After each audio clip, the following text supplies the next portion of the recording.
മക്കളെ എടാ SSLC മാത്സിൽ ആദ്യത്തെ പാഠം ഏതാ? അത് സാർ സിമ്പിൾ അരിത്തമെറ്റിക് സീക്വൻസ് അല്ലെങ്കിൽ സമാന്തര ശ്രേണിയിലെ ഈ സമാന്തര ശ്രേണിയിലെ അവസാനത്തെ ടോപ്പിക് ഏതാടാ?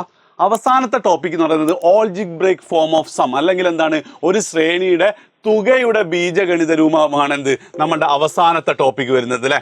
ഈ ടോപ്പിക്കിൽ നിന്ന് സ്ഥിരമായിട്ട് ഒരു 3 മാർക്കിന് SSLC എക്സാമിന് ചോദിക്കാറുണ്ടെന്ന് മാത്രമല്ല ഒരുപാട് കുട്ടികൾക്ക് ഇത് ഭയങ്കര കൺഫ്യൂഷനാണ്. ചില കുട്ടികൾക്ക് ഭയങ്കര വളഞ്ഞ വഴി കൂടിയൊക്കെ ഇതിൻ്റെ ആൻസർ കിട്ടുക. പക്ഷെ ഇന്നത്തെ വീഡിയോ എന്ന് പറയുന്നത് ഈ തുകയുടെ ബീജഗണിത രൂപം എന്നുള്ള ടോപ്പിക്കിൽ നിന്ന് എങ്ങനെ ചോദിച്ചാലും 30 സെക്കൻഡുകൾക്കുള്ളിൽ നിങ്ങൾക്ക് ആൻസർ ചെയ്യാൻ പറ്റുന്ന രീതിയിലാണ് എന്ത് ചെയ്യുന്നത്.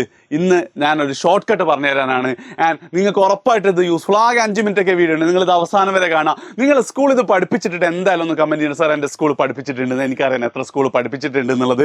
ഇല്ലെങ്കിൽ എന്ത് ചെയ്യണം, നിങ്ങൾ പഠിപ്പിച്ചിട്ടില്ല എന്ന് കമൻറ്റ് ചെയ്യുക. നിങ്ങളുടെ ക്ലാസ്സിലെ എല്ലാ ഫ്രണ്ട്സിനും ഒന്ന് ഷെയർ ചെയ്തും കൊടുക്കുക, വളരെ യൂസ്ഫുൾ ആവും. സോ ഇന്നത്തെ ഈ വർഷത്തെ SSLCയിലെ ഒരുപാട് ഷോർട്ട് കട്ടുകൾ ട്രിക്കുകളുടെ ആദ്യത്തെ വീഡിയോ ആണ് എന്ത് ഇന്ന് വരാൻ പോകുന്നത്. എടാ, ഒരു തുകയുടെ ബീജഗണിത രൂപം എന്ന് പറയുമ്പോൾ നമ്മൾ ഓൾറെഡി നമുക്ക് എന്താ അറിയാം, ഓൾജിബ്രൈക് ഫോം അറിയാം. എന്ത് അത് സീക്വൻസിൻ്റെ ഒരു ശ്രേണിയുടെ ബീജഗണിത രൂപം നമുക്ക് ഓൾറെഡി അറിയാം. എങ്ങനെയായിരുന്നു? ഇപ്പോൾ 4n+3 എന്നൊക്കെ ഉണ്ടാവും. ഇതിൻ്റെ ആദ്യ പദം എന്ന് വെച്ച് കഴിഞ്ഞാൽ 4+3 7 ആണ്.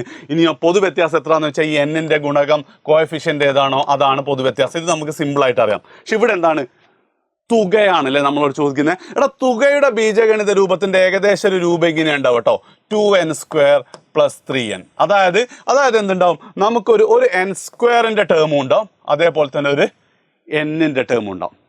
ഓക്കെ, ഈ ചോദ്യത്തിൽ 3 ഉപചോദ്യങ്ങൾ വരും. എന്തൊക്കെയാണെന്ന് വെച്ചാൽ, ഒന്ന് ഇതിന്റെ ആദ്യ പദം കാണാൻ ചോദിക്കും. അത് നിങ്ങൾക്കൊക്കെ എളുപ്പമാണ്, നിങ്ങൾക്ക് തന്നെ അറിയാം. എൻ്റെ ചോദ്യം ചോദിക്കുമ്പോൾ ആൻസർ എന്താ, n സ്ഥാനത്ത് 1 കൊടുത്താൽ മതി. n സ്ഥാനത്ത് 1 കൊടുത്തു കഴിഞ്ഞാൽ ഇതെന്താവും, ഈ n² 1 ആവും. അതേപോലെ തന്നെ ഈ 3n 1 ആവും, 3 ഈ n 1 ആവും. അപ്പം എന്ത് വരും, 2 + 3 5 ആണ് എന്ത് നമ്മളുടെ ആൻസർ അല്ലേ, x1 കണ്ടുപിടിക്കാൻ.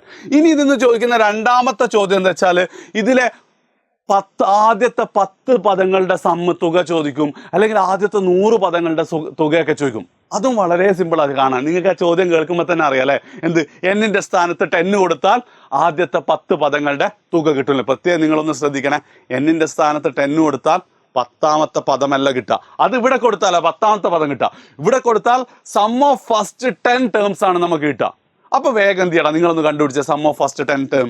ഇതൊന്നും അല്ലട്ടോ ഷോർട്ട് കട്ട്, ഇത് നിങ്ങൾ പഠിച്ച രീതിയിൽ തന്നെയാണ് ചെയ്യേണ്ടത്. അപ്പോൾ എന്താ, S10 എന്ന് പറയുമ്പോൾ എന്ത് വരും, 2 n സ്ഥാനത്ത് 10 കൊടുക്കുമ്പോൾ 2 × 10² + 3 × 10 വരും അല്ലേ. 2 × 10² + 3 × 10 അപ്പോൾ എത്രയാ, 2 × 100 + 3 × 10 30. അപ്പോൾ വരും 200 + 30 എത്ര, 200 + 30 230 എന്നുള്ള ആൻസർ നമുക്ക് കിട്ടും. വളരെ സിമ്പിളാണ്. പക്ഷെ ഇവിടുത്തെ മെയിൻ ഷോർട്ട് കട്ടിൻ്റെ ചോദ്യം ഏതാണെന്നോ, ഷോർട്ട് കട്ടിൻ്റെ ചോദ്യം ഏതാണെന്ന് വെച്ചാൽ ഈ ശ്രേണിയുടെ പൊതുവ്യത്യാസം ചോദിക്കും. ഈ ശ്രേണിയുടെ പൊതുവ്യത്യാസം ചോദിക്കും. പലരും എന്താ, ഫസ്റ്റ് ടേം കണ്ട് പിന്നെ സെക്കൻഡ് ടേം കണ്ട് ആ സെക്കൻഡ് ടേമിൽ നിന്ന് ഫസ്റ്റ് ടേം കുറയ്ക്കുകയൊക്കെ ചെയ്യുക. അതിൻ്റെ ഒന്നും ആവശ്യമില്ല. എന്ത് ചെയ്താൽ മതി, വളരെ ഒറ്റ നോട്ടത്തിൽ നിങ്ങൾക്ക് കോമൺ ഡിഫറൻസ് ആണ്. എന്താണത്, ഈ n² ഗുണകമില്ലേ, അതെത്രയാ, 2 അല്ലേ.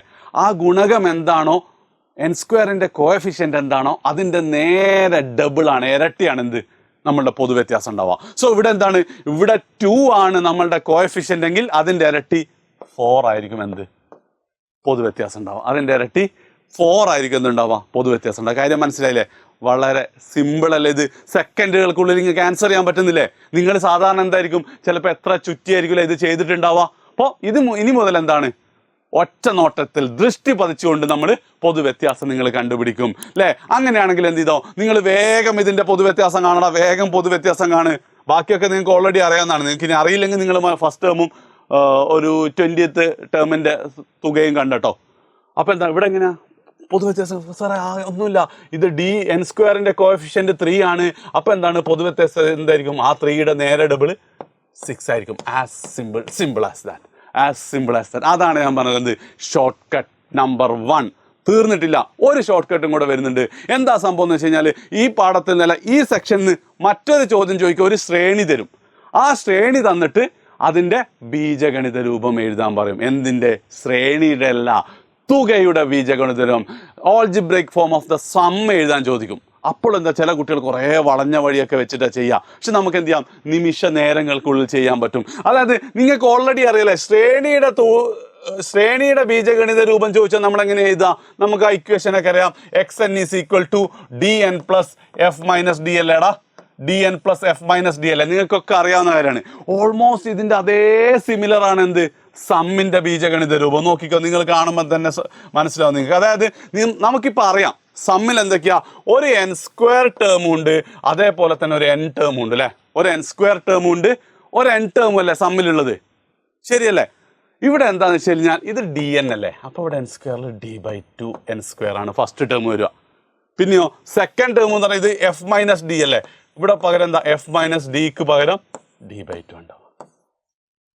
എവിടെയൊക്കെ ഇവിടെ ഡി ഉണ്ടോ അവിടെയൊക്കെ എന്താണ് d/2 വരും. പിന്നെ ഇത് ആ ഓർഡർ n സ്ക്വയർ n ആണ് ഉണ്ട്, അത്ര മാത്രമേ വ്യത്യാസമുള്ളൂ. ഇപ്പം തന്നെ നിങ്ങൾക്ക് എന്താണ് മനസ്സിലാക്കി അങ്ങോട്ട് ബൈ ഹാർട്ട് പഠിക്കാം. എന്താണ് എസ് എന്നിന്റെ ഷോർട്ട് കട്ട് വരാൻ പോകുന്നത്, d/2 n square plus F minus d/2 n, d/2 n square plus F minus d/2 n. ചെയ്യാൻ പറ്റൂലേ? ഇതൊന്ന് കമ്പയർ ചെയ്തൊക്കെ, സെറ്റ് അല്ലേ? വളരെ എളുപ്പത്തിൽ ചെയ്യാൻ പറ്റും. ചില സ്കൂളൊക്കെ ഇത് pn സ്ക്വയർ പ്ലസ് qn എന്ന് പറഞ്ഞിട്ട് p d/2 എന്നും q എഫ് മൈനസ് d/2 എന്ന് പറഞ്ഞാൽ അത് രണ്ടും സെയിം തന്നെയാണ് അല്ലേ. അപ്പം എന്ത് ചെയ്തോ, വേഗം മക്കൾ ഇത് ചെയ്തേ, ഒന്ന് ചെയ്ത് നോക്കടാ എങ്ങനെയാ കിട്ടുക എന്നുള്ളത് നോക്കല്ലേ. അതായത് ഇവിടെ ഫസ്റ്റ് ടേം നമുക്കറിയാം 5 ആണ്, പൊതു വ്യത്യാസം എന്ന് പറയുന്നത് 9 - 5 അഥവാ 4 ആണ്. ആൻസർ കിട്ടിയില്ലേ? സമ്മിന്റെ ബീജഗണിത രൂപം എഴുതാൻ എന്താണ് d/2 വരിക, 4/2 n സ്ക്വയർ വരും, പ്ലസ് എഫ് എത്രയാ 5 ആണ്, 5 മൈനസ് d/2 എന്ന് പറയുമ്പോൾ 4/2 വരും, n വരും. അപ്പോൾ 4/2 n സ്ക്വയർ എന്ന് പറഞ്ഞു കഴിഞ്ഞാൽ 2n സ്ക്വയർ ആണ്, 2n സ്ക്വയർ ആണ്. പിന്നെയോ 5 മൈനസ് 4/2 എന്ന് പറഞ്ഞാൽ 5 മൈനസ് 2n ആണ്. അപ്പം എന്ത് വരും, 2n സ്ക്വയർ പ്ലസ് 3n. ഇതാണ് എന്ത്, തുകയുടെ ബീജഗണിത രൂപം. As simple as that. അത്ര പെട്ടെന്ന് എന്ത് ചെയ്യാൻ പറ്റും, നിങ്ങൾക്ക് ഇതിൻ്റെ ആൻസർ കണ്ടുപിടിക്കാൻ പറ്റും. അല്ലേ, നമ്മൾ എത്രയോ ചുറ്റിപ്പോണായിരുന്നു അല്ലേ. ഓക്കെ ആണ്, സെറ്റ് ആണെങ്കിൽ എന്ത് ചെയ്താ, നിങ്ങൾക്ക് കമൻറ്റ് ചെയ്യാനുള്ള ആൻസർ ഇതാ. വേഗം എന്ത് ചെയ്യുക, ഇത് ഇപ്പം തന്നെ ചെയ്യുക. ഇപ്പം തന്നെ ചെയ്തിട്ട് ആൻസർ നിങ്ങൾ കമൻറ്റ് ചെയ്യുക. ഉറപ്പായിട്ട് അത് ശരിയാണോ തെറ്റാണോ എന്നുള്ളത് എന്ത് തരും, ഞാൻ പറഞ്ഞുതരും. ഇത്രയേ ഉള്ളൂ. ഈ ഒരു ശ്രേണിയുടെ തുകയുടെ ബീജഗണിത രൂപം, algebraic form of the sum എന്ത് ചെയ്യണം, നിങ്ങൾ ചെയ്യണം. ഇക്വേഷൻ ഇതാ, ഓർത്ത് വെച്ചോ. SN is equal to d/2 n square plus F minus d/2 into n. അപ്പോൾ എന്താണ്, നിങ്ങൾ ഇത് ആദ്യമായിട്ടാണെങ്കിൽ ഉറപ്പായിട്ടും എന്ത് ചെയ്യുക, നിങ്ങളുടെ ഫ്രണ്ട്സിന് ഷെയർ ചെയ്യുക. മാത്രമല്ല ചാനൽ ഇതുവരെ സബ്സ്ക്രൈബ് ചെയ്തില്ലേ, സബ്സ്ക്രൈബ് ചെയ്താൽ ബെൽ ബട്ടണൊക്കെ എന്ത് ചെയ്തോ, അടിച്ചു പൊട്ടിച്ചോ. ഇതിൻ്റെ കമൻറ്റ് ഉറപ്പായിട്ടും ചെയ്യണം. ആൻസർ ഉറപ്പായിട്ട് കമൻറ്റ് ചെയ്യണം. 3 മാർക്ക് നിങ്ങൾക്ക് ഉറപ്പാണ്. ശരി.